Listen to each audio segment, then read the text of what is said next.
माल महाराज के और मिर्जा खेले होली, ये कहावत गांवों में पॉपुलर है, शहरों में भी लोग इसका इस्तेमाल करते हैं, लेकिन ये झूठ नहीं है, ये सच है।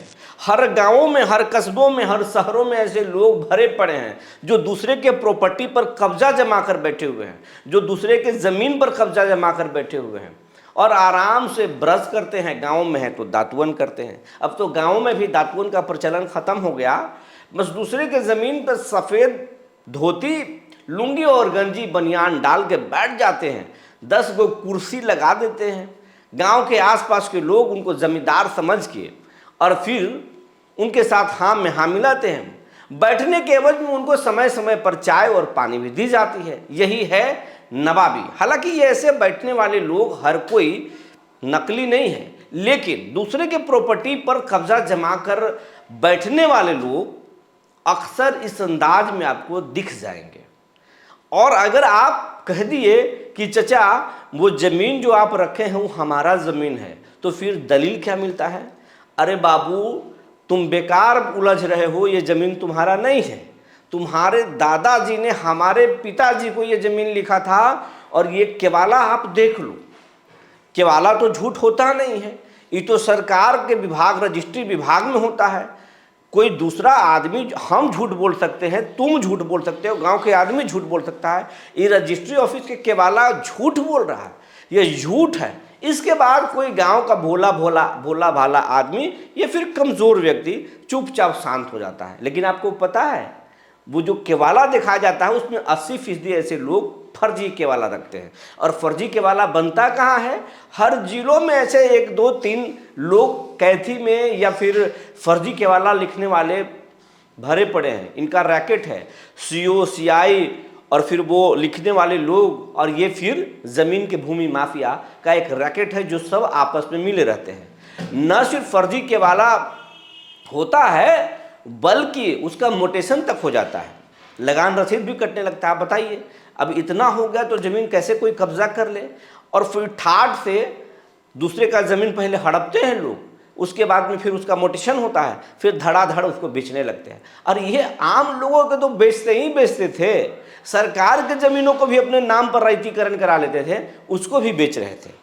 और बिहार के कई जिलों में ये घोटाला सामने भी आया। लेकिन अब आपको बता रहे हैं, ये फर्जी केवाला पर अब ब्रेक लग गया है। नकली जमीन मालिकों पर सबसे बड़ा एक्शन सरकार ने किया है और ये सुनकर आप चौंक जाएंगे। अगर आपका ज़मीन भी कोई दूसरा आदमी कब्जा रखा है और आपको नहीं छोड़ रहा है, आप डीएम के यहाँ जा रहे हैं, आप सीओ के यहाँ जा रहे हैं, आप डीसीएलआर के यहाँ जा रहे हैं, आप कोर्ट के भी दरवाजे खटखटा चुके, न्याय आपको अब तक नहीं मिला है ज़मीन, तो आपको अब टेंशन छोड़ दीजिए। अब आपको जश्न मनाने का दिन आ गया और नकली नवाबों पर शिकंजा कसने का वक्त आ चुका है। अब वो रोएंगे और आप हंसेंगे। ये क्या हुआ है सब कुछ आपको बताएंगे।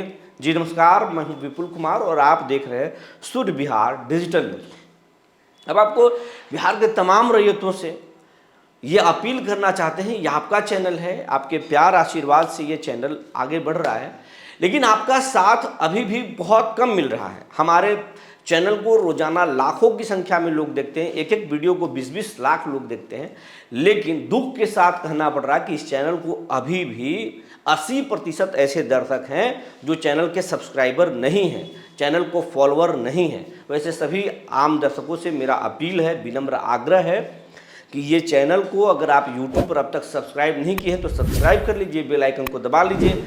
अगर आप हमें फेसबुक पर देखते हैं तो पेज को फॉलो करना ना भूलें। ये आपका चैनल है, जितना बड़ा होगा उतना आपका ताकत मजबूत होगा, क्योंकि दुनिया ताकतवर की सुनती है। अब आपको हम खबर विस्तार से बताने जा रहे हैं।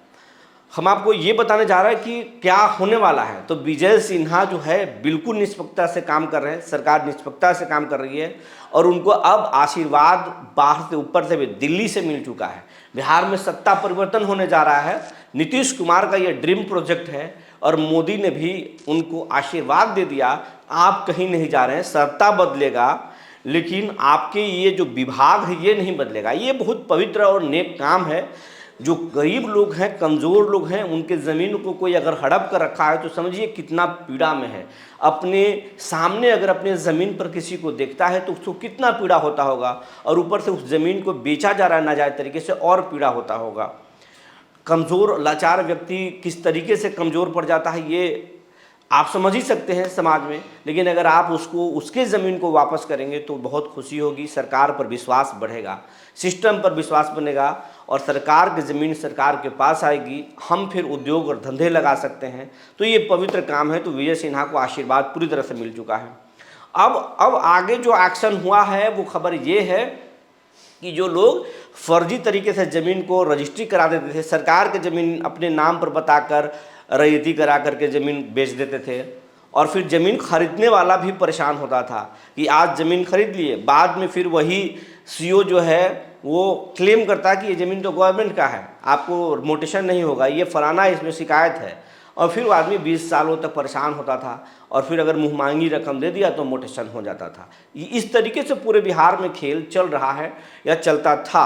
लेकिन ज़मीन बेचने व दूसरे का ज़मीन बिका वो भी पीड़ा में, जो खरीद लिया वो भी पीड़ा में, सबसे ज़्यादा माला माल जो नकली मालिक है वो, और फिर सीओ साहब या फिर राजस्व कर्मचारी, यही खेल चल रहा था। लेकिन अब क्या हुआ?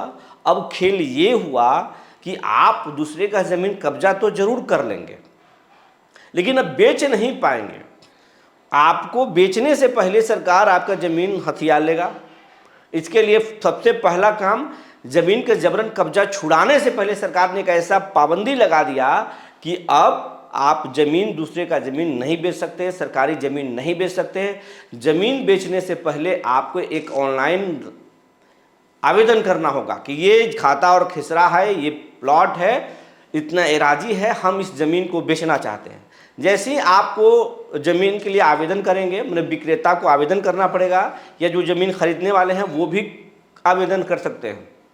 10 दिनों के अंदर सीओ, राजस्व कर्मचारी, सीआई मिलकर उसमें जांच करेंगे और देखेंगे कि इस ज़मीन का क्या इतिहास है, इसका असली रैयत कौन है, उसके फिर कितने फरीक हैं, किसके हिस्से में किसके शेयर में कितना ज़मीन है, ये हकीकत में उसका मालिक है या फिर फर्जी मालिक है। ये तमाम चीज़ जांच होगा, और जांच के बाद उस पर सीओ रिपोर्ट करेंगे, और सीओ के साइन, मुहर और प्रमाणित करने के बाद ही उस ज़मीन का फिर जो है केवाला होगा। अगर सीओ साहब भी इसमें फर्जीवाड़ा किए तो भी उस पर, सीओ पर भी एक्शन होगा, वो भी जेल जाएंगे, हवालात जाएंगे, फर्जी मालिक भी हवालात जाएंगे।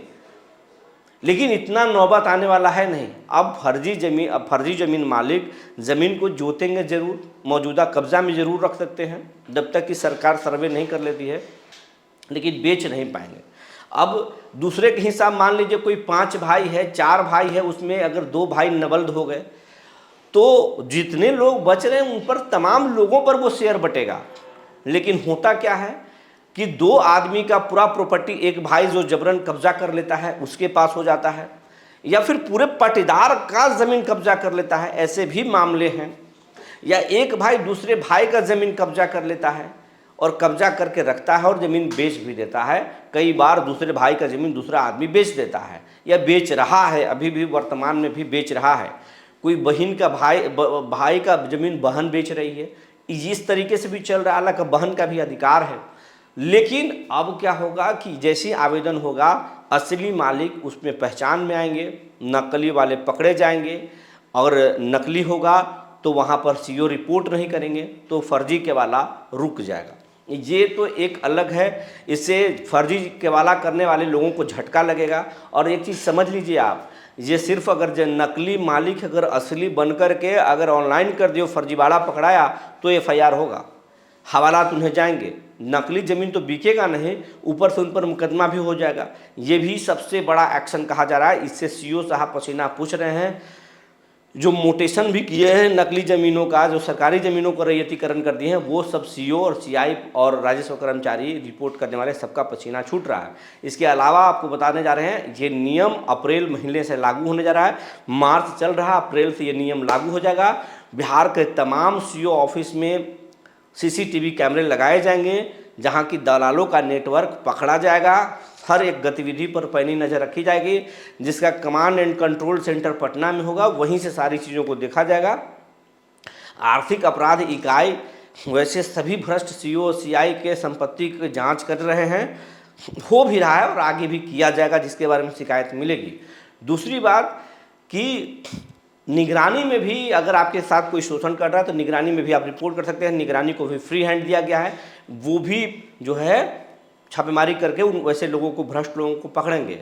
दूसरा सबसे बड़ा जो कहानी आपको बताने जा रहे हैं, एआई, आर्टिफिशियल इंटेलिजेंस, इसको तो आप सुनते ही होंगे। जिस चीज़ों को आप घंटों डेटा को तैयार करने में या असली और नकली चीज़ों को पहचान करने में लगाते हैं, वो कुछ सेकंड में एआई बता देता है। ज़माना एआई का आ चुका है। अगर भारत चंद्रमा के दक्षिणी ध्रुव पर जाकर के अपना उतरा था मतलब तो वो भी एक एआई के जरिए ही हो पाया था। तो एआई आज चैट जीपीटी, ओपन एआई या तमाम एआई कंपनियां हैं, उनके बारे में आप भली भांति जानते हैं। अगर आप गांव के किसान हैं, आपको पता नहीं है, आपके घर के बच्चों से आप पूछिए, उनको ज़रूर पता होगा।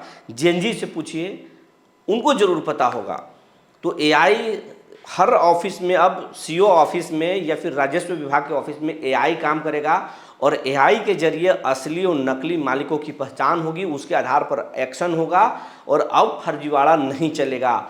ऐसे जो बात बनाने वाले लोग थे कि ये ज़मीन हमारा है, तुम्हारे दादाजी ने हमारे पिताजी को लिख दिया था, उसका ये हमारे पास पेपर है, और फिर वो अगर कोई बोलता है तो फर्जी मुकदमा करके उसको टॉर्चर किया जाता था। अब ये खेल रुकेगा।